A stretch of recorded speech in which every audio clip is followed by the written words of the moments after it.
Francisco Goya, written and illustrated by Mike Venezia. Francisco Goya was born in Fuendetodos, Spain in 1746.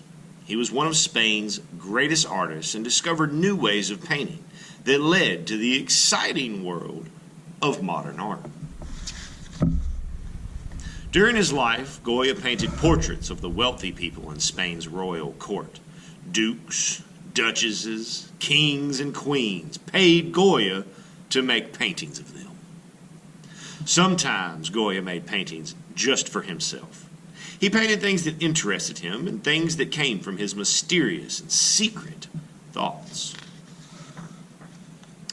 While Francisco Goya was growing up, Spain was a very poor country. The Spanish king was spending most of Spain's money on wars, and the rest went to the king's greedy, rich friends. Almost everyone was very poor. Cities didn't have garbage pickup, or street lights, or police departments. Roads were rocky and bumpy, and bandits were all over the place. When Goya was about 12 years old, his mother and father decided to leave the dusty town of Fuendetodos and move to the busy city of Saragossa. It was an important move for Francisco Goya. The city of Saragossa had churches that were filled with beautiful paintings and sculptures. Goya probably saw his first works of great art there. When Goya grew up, he painted the walls and ceilings of some of those churches, like the one above. When Goya started school in his new city, he must have shown a great interest in art. His teachers thought he should go to learn about art from Saragossa's master artist, José Luzán. José Luzán taught Goya to draw by having him copy the artwork and prints of other artists. That's transcribing. That's what we do over there at the Light Bank. Goya also made drawings of statues that were in Saragossa. He learned other things that an artist needs to know, like how to mix colors and how to get canvas and walls ready to paint on. After spending 4 years with José Luzán, Goya traveled to Italy to study the great masterpieces there. There are stories about Goya's adventures on his trip to Italy. Some of them tell of Goya fighting bulls in different towns along the way in order to make money. No one knows if these stories are true, but his paintings show that he knew a lot about bullfighting. Bullfights were very important to Goya throughout his life. He painted many pictures of them and made a series of famous prints too. Now this motif, this bull, not necessarily the bullfights, but the bull. The bull is a very, very common motif that we see throughout Spanish art and Spanish arts. There's lots of Spanish artists that are really kind of obsessed with this idea of the bull. During the time Goya was learning about art, a new king started to rule Spain. King Charles III wanted to make things better for his country. He began by fixing up the capital city, Madrid. Soon it was safer to go out at night.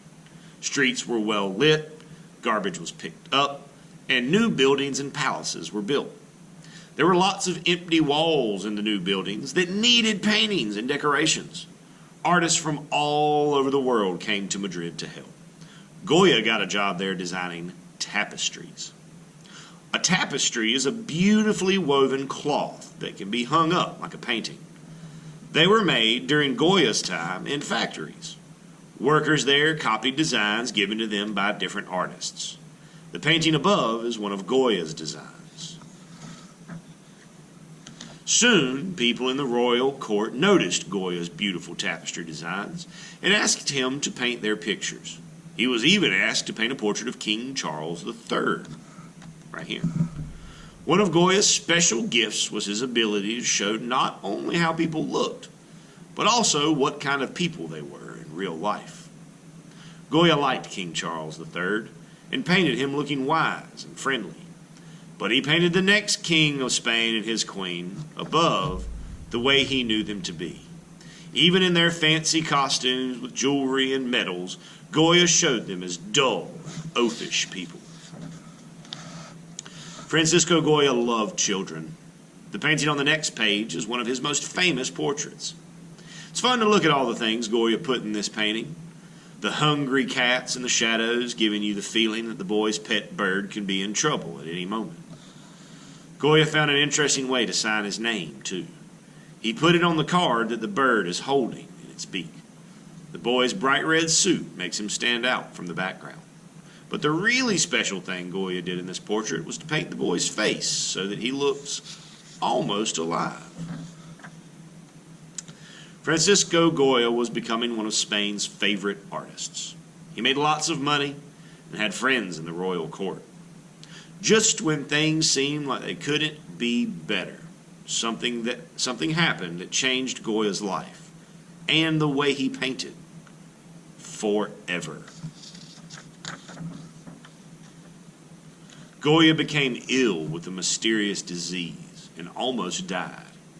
He finally got better, but the illness left him totally deaf. He could not hear anything. Strange and frightening things began to show up in Goya's work. He may have painted the things he felt during his illness.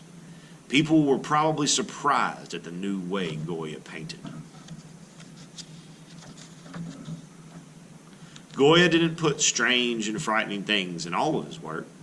People still asked him to do portraits and other paintings. Goya's looser, exciting brushstrokes gave more movement and expression to his paintings. The Miracle of St. Anthony on the next page was done for the ceiling of a church. When you see it close up, it looks almost unfinished, but Goya knew that from a distance, his new style would make this painting look more lifelike. In 1808, Goya's life changed again.